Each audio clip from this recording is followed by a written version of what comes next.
నమస్కారం అండి. ఈనాటి కమ్మని కథ పేరు తెల్ల ఏనుగు. వినిపిస్తున్నది మీ విజయభాస్కర్.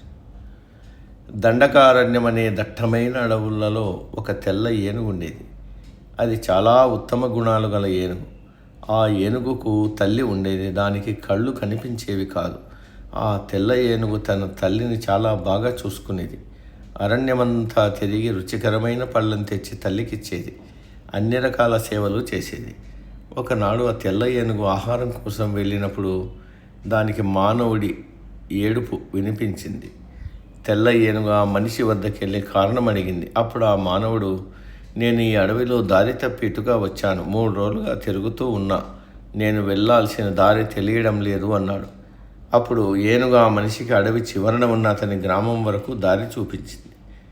మనిషి ఊరికి వెళ్ళగా అక్కడ భటుడు రాజుగారికి ఏనుగు మరణించింది, ఒక అపురూపమైన రాజుగారికి యోగ్యమయ్యే ఏనుగుని ఎవరు చూపిస్తారో వాళ్ళకి బహుమతి ఇవ్వబడుతుంది అని ప్రకటించడం విన్నాడు. తెల్ల ఏనుగు జాడ తెలుసుకున్నాడు. కాబట్టి బహుమతికి ఆశపడి రాజభటులకు సమాచారం ఇచ్చాడు.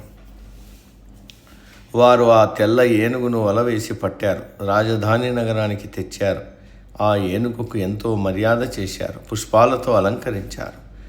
రాజభటులు రాజభక్షాలు పెట్టారు. కానీ ఆ తెల్ల ఏనుగు ఒక్కదాన్ని కూడా ముట్టుకోలేదు. తన గుడ్డి తల్లిని ఎవరు చూసుకుంటారు అని బాధపడింది. ఏనుగు ఏమీ తినడం లేదనే సమాచారం రాజుగారికి అందింది. రాజుగారి స్వయంగా వచ్చి ఏనుగును పలకరించారు. అప్పుడు ఏనుగు, నాకు ఈ రాజభోగాలు వద్దు. అడవిలో నా తల్లి ఉంది. నా తల్లిని చూసుకోవడంలోనే నాకు సుఖం ఉంటుంది అని చెప్పింది. ఏనుగు మాటలు విని రాజు కరిగిపోయాడు. వెంటనే తెల్ల ఏనుగును మరలా అడవికే పంపేశాడు. తెల్ల ఏనుగు తన తల్లికి సేవలు చేస్తూ హాయిగా అడవిలో ఉండిపోయింది.